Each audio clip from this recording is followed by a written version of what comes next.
One. Okay.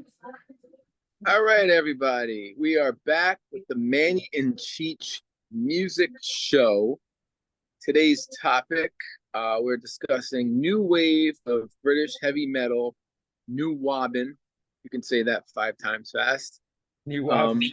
yeah, NWOBHM. Yeah. And how it was, I think, next to the British invasion, 60s, I think it's the most important in my world of Oh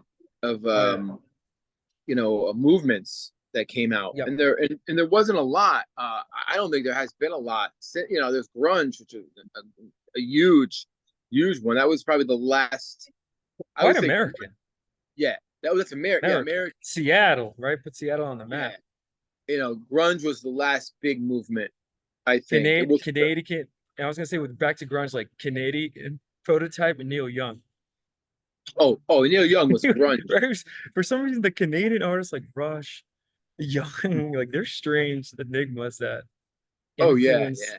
the wider Well, spectrum of Well, music. well, just to give a spoiler alert, we're gonna have a whole show on Rush at one point Dude, in Rush, time. dude, Rush, we need so many episodes. Oh my Just a God, probably little 12 aside, volumes of Rush. dude, little Ayn aside. Rand, we'll get Oh, into politics. dude, 40 episodes right there. And Rush, just to bring them up, huge influence on a lot of these bands. Yep. Because, and you think about 70s Rush, how progressive and heavy, it was heavy at times, you know. Oh yeah. That definitely had an influence on Maiden. You can hear it. You definitely Oh, hear it in there. The time signature changes and oh, forget stuff like about that. it. No, and Yeah. that's a good point. Like we were talking about AC/DC's influence, Russia's And influence. oh, and then Kiss. I mean, Kiss is Forget about it.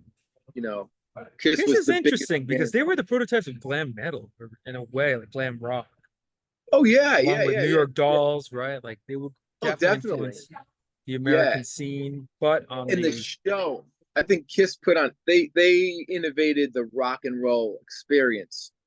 yeah, You yeah. had to have a show. If you didn't have a show, you're just, I'm not that Rush had a show, but Rush didn't have to have a show. Rush would stand there and play, and King Crimson and Yes would stand there and play, and that's all you needed. But Mhm. something like Kiss, where there was fire, blood spitting, The whole shebang. yeah, they invented that show, and then the whole movement of Kiss, like the Kiss Army, the whole like, you know, Kiss was the reason why I play, and people from my generation will always say that. Back in the day, I was just talking to somebody over the weekend at a family function. He's a musician, and he was saying the Beatles on Ed Sullivan, 1963. It Mhm. opened up the can of worms for every guy to be a musician. And then for me, it was like Don Kirshner, 1974 or 5, seeing Kiss. So I'm like, oh my God, I didn't know what a bass was. I just was like, I liked the music, and I thought they were insane. So probably one of the biggest influential bands of in the history of music, I think, Kiss. Oh yeah, no, without a doubt, without a Yeah, doubt. Especially, I think for their influence, like you just said, like the equivalent of someone seeing the Beatles on the Ed Sullivan Show. yeah. Imagine seeing Kiss for the first. It's like seeing Chuck Berry for the first time, Oh right? yeah, Coming yeah, back to, or seeing Elvis Presley. It's like these, like seeing exactly. Kiss on so many kids, like young musicians. Like Oh it was man, probably mind blowing. The influence on like rock and metal is it, without it, a it doubt. was for me. I was in kindergarten, and I remember showing how old I am, and seeing Kiss on TV, and just being like, what is this? Like Right, I need to like want somehow, I want to do that. I want to right. do that with my life. And that was the big influence on my generation, picking up instruments, and of course on the new back to the new Wob, and it influenced those guys. I think, definitely, Kiss, Without a definitely, doubt. you know. That teach the theatricality, like with many of them, like Iron Maiden, Oh and yeah. Well, for sure have I'm sorry, Kiss and Maiden. They went on tour. That's that's significant. Yeah, and Gene Simmons was smart. He knew who were the up and coming bands, and then he would take them out on the road with them. And Kiss was, I mean, this well, Kiss needed something. It was like 1980 because they were Kiss's career was done at At that that point. point, we were I don't talking know. about like in the late 1970s, 1980s, a lot of bands were on their way out, or They were. sort of a twilight on them, because Kiss would, they would pop every once in a while in the 80s, Yeah. but at Well, when that Kiss went point, disco, people started to go like, they had the one disco song, and they were like, "Oh God, I was made for loving you." I love that song, but a lot of the real people, rockers were like, "What real the rock, fuck?" screw that. And then Peter Chris left, and they got in Right. Eric Carr, so it changed Kiss a little bit. Um, so they were smart enough to have opening acts that are going to help them. Not that they needed any help drawing, but to bring I think attention. Rush was one of them too. Rush, Iron Maiden, Yeah. Oh, right? well, Smart. that was in Kiss's heyday, like when Kiss was Oh, okay, coming up. so well, Rush was like a new band, like they were like on maybe it was Fly By Night, when they opened for Kiss. So Gene Simmons is a genius. He spots these bands like Rush, open up for us, and Iron Maiden, open up for us. So it's cool. But so to get into the whole MTV, well, yep. interesting point about how these bands that were dying, let's just say not dying, but let's just say Journey or Genesis, they were the corporate bands and Styx. Like between like 80, 81, 82, they were popular, but then this MTV comes out and then they become super popular again. They kind of maybe lost some of their, credibility or following or whatever. Then some of them got real cheesy, like Genesis. They got into I'm, that world. it's funny because I think as you know, I'm such a huge Genesis fan, Oh, love and yeah. for those if anyone getting into Genesis, don't base them on their 1980s Phil Collins stuff. No. Well, the They have early Abacab and Duke and all that, yeah, phenomenal. that was pre MTV. But then when MTV came out, it was just and a lot of bands. Styx is Heart were the biggest sellouts. Oh, If you forget think about it. about like Barracuda is like that might that's metal. That's like 1976. Dun, dun, dun, dun, dun, dun, dun, Oh yeah. that's Maiden. And then they're doing like "What About Love" and all this kind of stuff. And no It's disrespect to Heart, I love that shit, but right. it was all about the image and all that stuff. Well, MTV, I think the way I think about it, MTV I'm gonna make up this word, Hollywoodized They did. rock It's a good music. word. Like pretty much it created, the rock star already existed, right? Don't Yeah. get me wrong. But MTV just created like rock gods, rock stars through their image. Like it's sort of like Yeah. what, and this was the pre-internet age. I think that's really important to know. Well, And that's all. Yeah, that's all we had. And going back, and I'm gonna give him a shout out.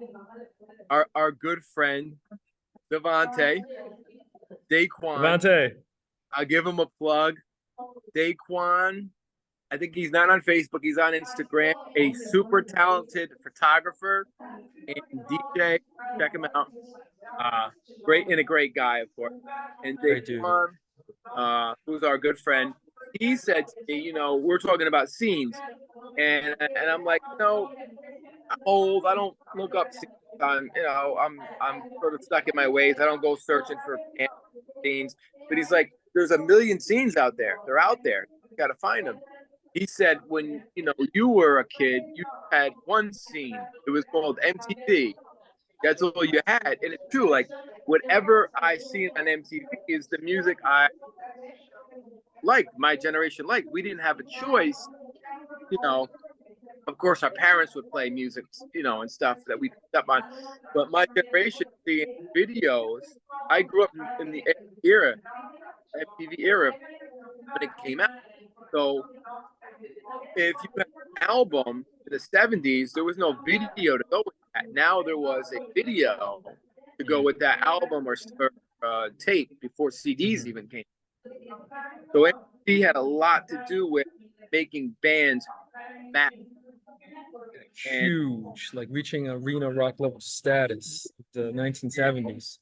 yeah, you could take like NWOBHM bands, okay, Priest, um, Def Leppard, and Iron Maiden. Now they were playing their videos during the day. They had metal hour, I remember, where they would play metal, and then got all the kids like myself into metal. And then the next hour would be, Madonna hour, Michael Jackson. Right, And then MTV would be like, they would have a video that was going to premiere. So I remember when Motley Crue blew up, they got huge. They Home Sweet Home video was coming out, and it was like, oh right, my god, we couldn't wait for that right, Wednesday night, 8 o'clock, for it to premiere. This right. premiere at 10, got our VCRs ready to go. So there was so much excitement about MTV. It wasn't all bullshit like it became, which is a important thing.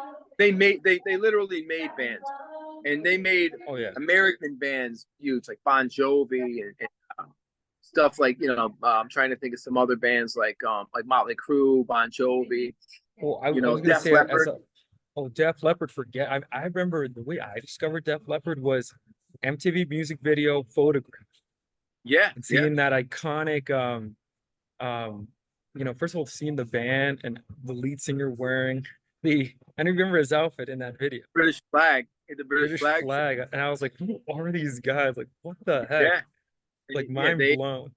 Yeah, and then they had a run of videos. They had Foolin', Rock of Ages.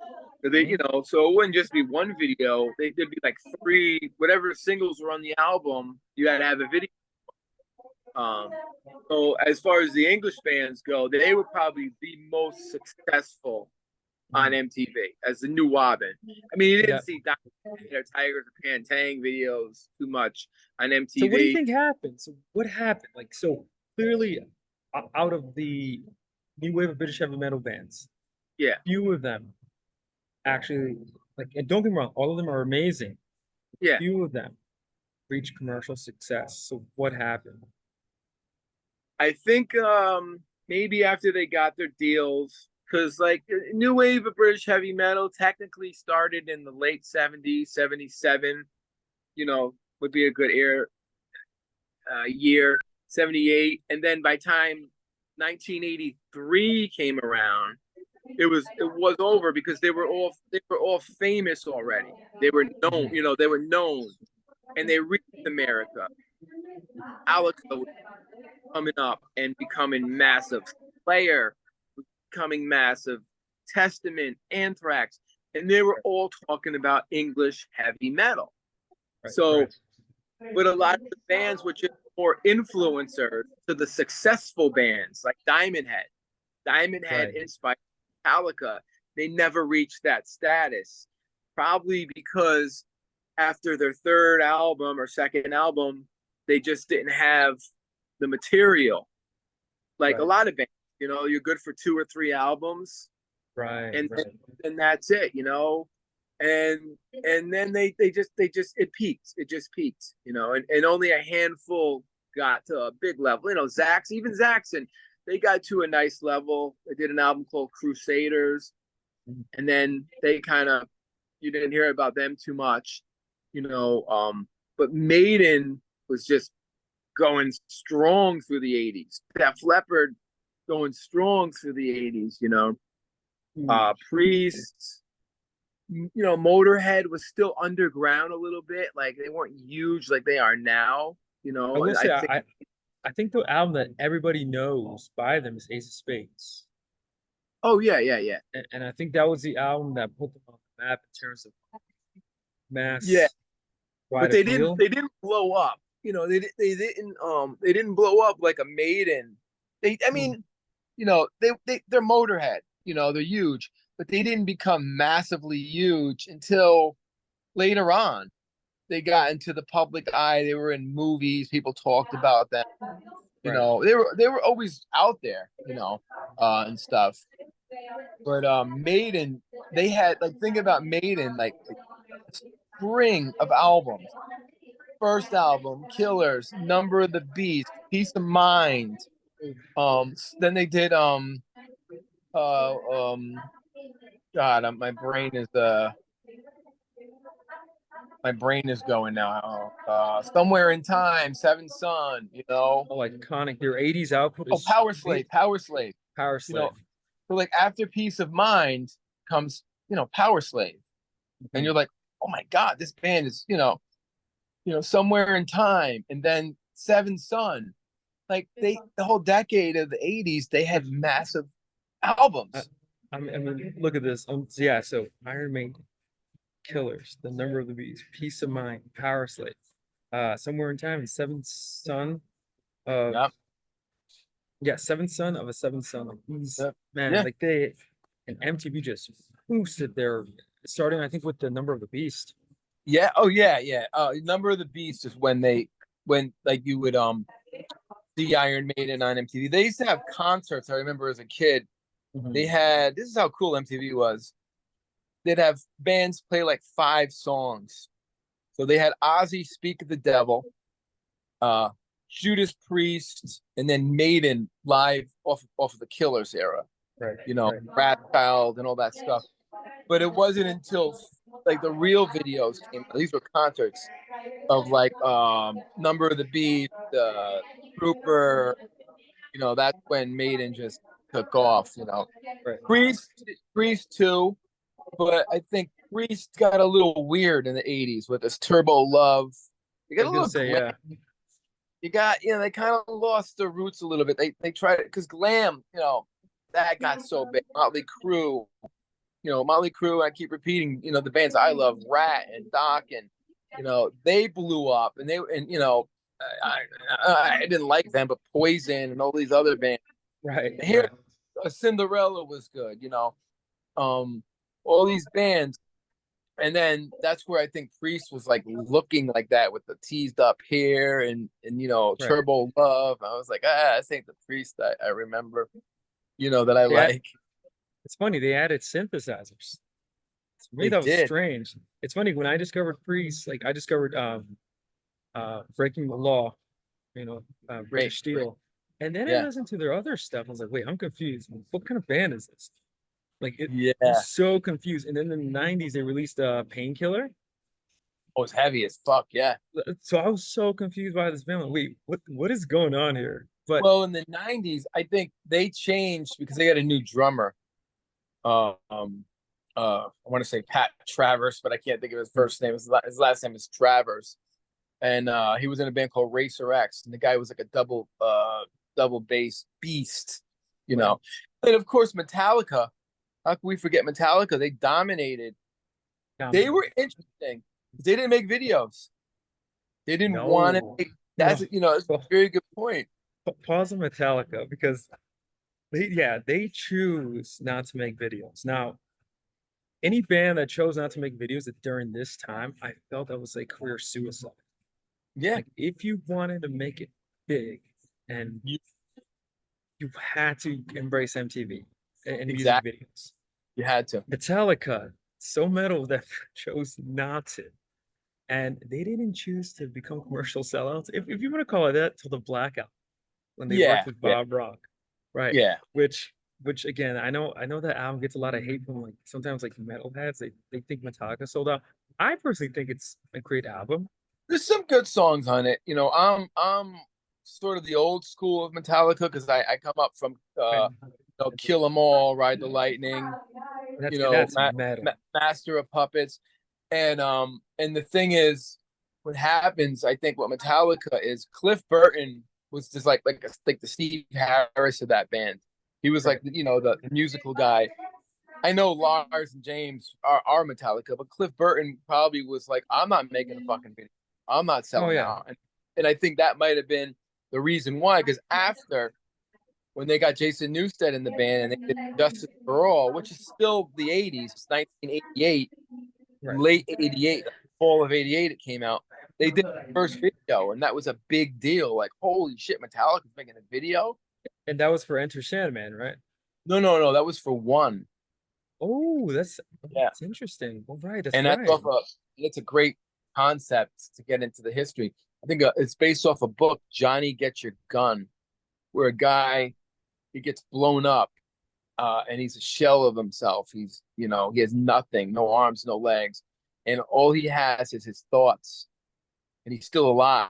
He didn't die. It was in World War II, and they made the song One about that. And when One came out, it was mind blowing.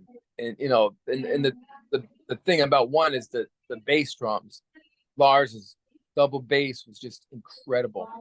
Yeah. Blew everyone's mind away. And even bands like Slayer, they didn't make videos till much later, like Seasons in the Abyss and stuff like that. So some of these bands were like, oh, we don't want to be commercial, but yet they were selling out fucking arenas without videos. And And again, without go back to Metallica. To this day, they have such huge following, and to a certain extent, yeah, I think Metallica did embrace videos in the '90s, but that I think was already they were on their, way down. Yeah, But yeah. prior to that, I think a lot of these bands that chose not to make videos toured relentlessly. Oh yeah. I think Yeah. that's what they did. Like Rush, they toured and Yeah. got this following, and like Kiss too. Yeah, yeah. Or like Rush, Rush made videos, but like Rush didn't go crazy with the videos. Maybe they No. did one or two an album. They weren't really a big video band on MTV. They were, I mean, MTV was so cool. They would play Exit Stage Left's concert, like the whole I thought concert. that's how I discovered Rush. The Tom Yeah, Sawyer video and seeing these cool dudes like Alex Lifeson is this red suit with is like shredding on yeah, guitar. The yeah. they filmed it so well where they'll show Nero Pert's like huge shots. I'm like, who is If you this? think about moving pictures, there's really not a video off that album. There is one for Limelight in a studio, La Studios in Canada, but I never saw that video on MTV. I All did not see that video. you would see clips of live footage of Rush, Right. and then after that they made videos like Break Under Pressure. On that album, they made videos. They made a video for Big Money, and then when Hold Your Fire came out, Right. they made videos off that. So yeah, they weren't really a big video band. They were like Metallica in that sense. They just, Right. but even Metallica, you didn't see any live performance videos on MTV. To be honest with you, that's actually a great point. And again, like my exposure to Metallica was the video for Enter Sandman. Yeah. That was my exposure to them, and then working backwards. Well, I think Metallica came out in 1991 with that album. Grunge was blowing up. Yeah. There was handful of metal bands that were popular. I mean, big. Guns N' Roses, who made videos. Wait, pause on Guns N' Roses. Hold on. Yeah. Let's talk about Guns N' Roses because they're an interesting band. They came out of the LA glam metal scene, right? Yeah. Mm-hmm. Right. Yep. Now, I could be wrong saying this, but I don't think they've rejected you know how a lot of bands hated the glam metal scene? Yeah. I don't think they totally had a hate for it. No, because No. I don't consider them glam really. In a But they way, came out of that, right? they came out of it, but they weren't like Poison or Enough's Enough with the hair, and they can play. They were great, Appetite for Destruction. Oh my God, Album was just incredible. metal. I think, Cheech, what do you think? I think it's a perfect synthesis of the glam metal and the new wave of British heavy metal. Yeah. Oh, Because definitely. of the speed, Mhm. the technicality of the instrumentation. And even going back even further to the 70s, it was almost like an Aerosmith vibe. Oh yeah. So like that old school, like kind of like I Early, could call it like grungy rock. yeah, like early Aerosmith. That's what Guns N' Roses reminded me of. But The perfect. to me, it all goes back to English heavy metal. It all goes Yeah. back to, but without the new wave of British heavy metal inspiring these guys. I mean, obviously, going further back, everyone listened to Zeppelin and Deep Purple Yeah. and Black Sabbath. That goes without saying. Jethro Tull, stuff like that. But if it wasn't for the new wave of British heavy metal, you wouldn't have Metallica.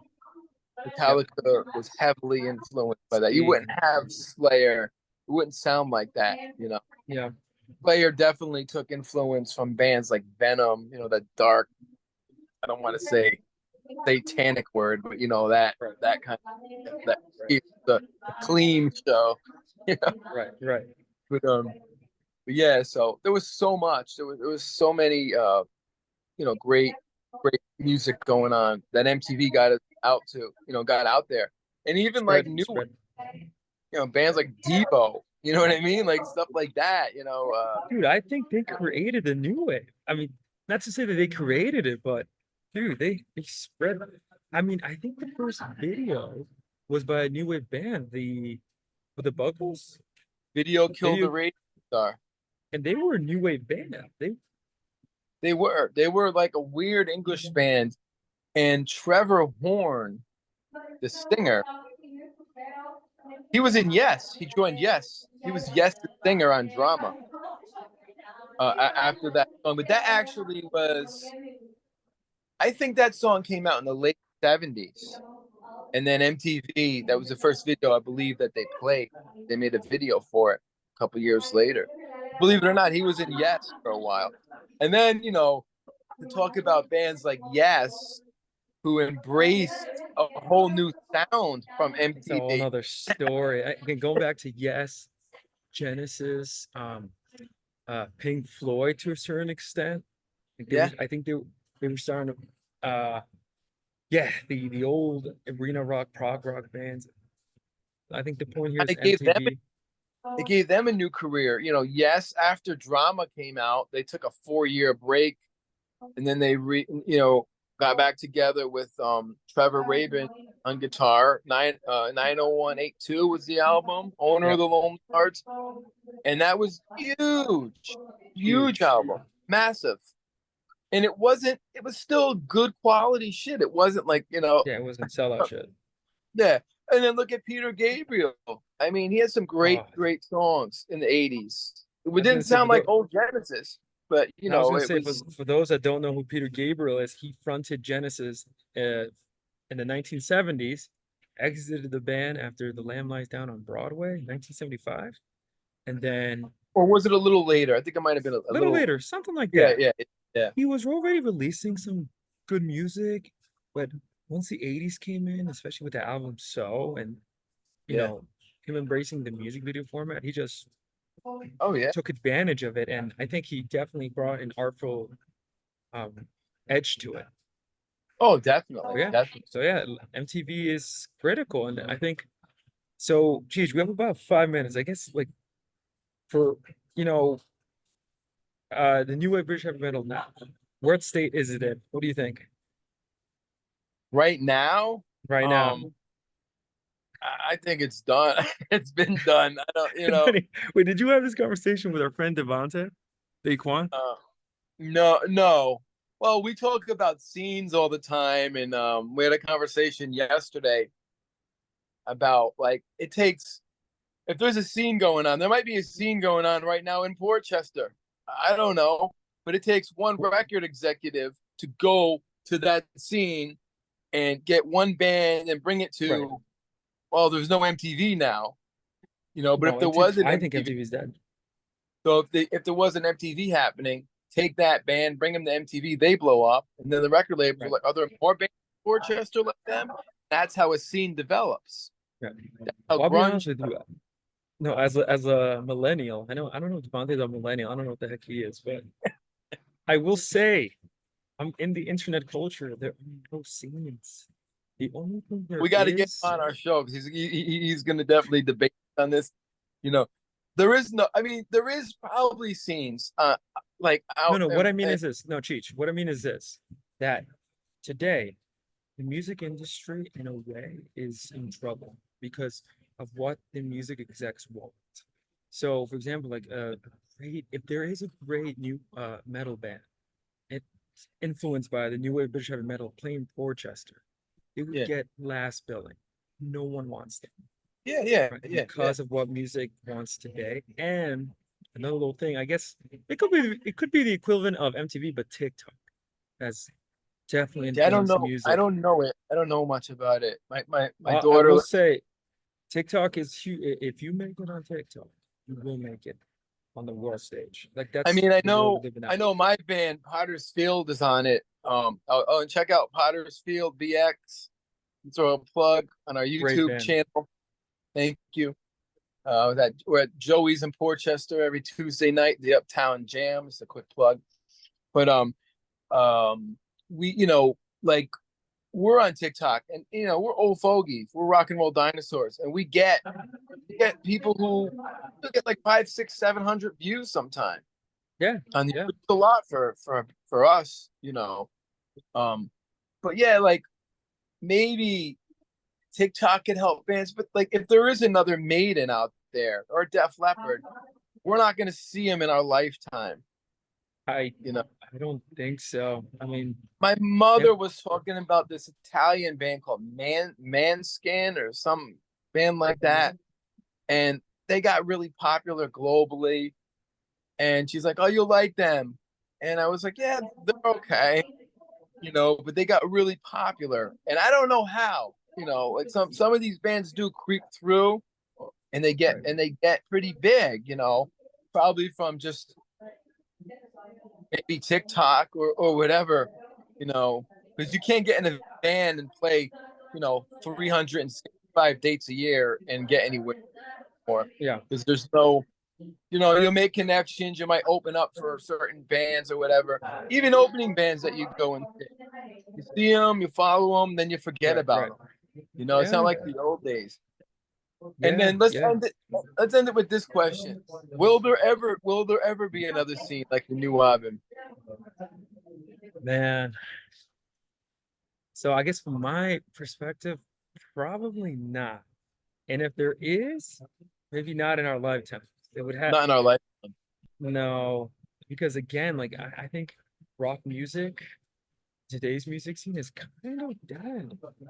So just imagine Yeah. if rock's dead, what chance does, you know, a new wave British heavy metal band or something similar to it, have a chance Yeah. there?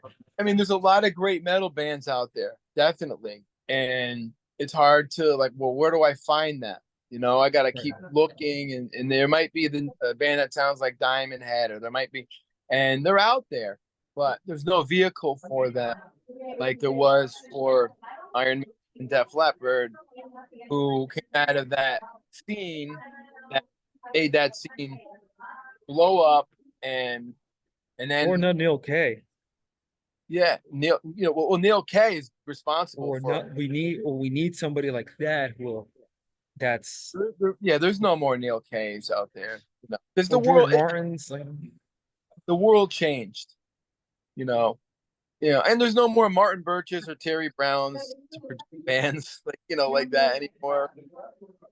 Bands are producing themselves, and there's a billion bands out there that are so talented and so amazing, but they're not. It's not going to be. I mean, the last scene I think after grunge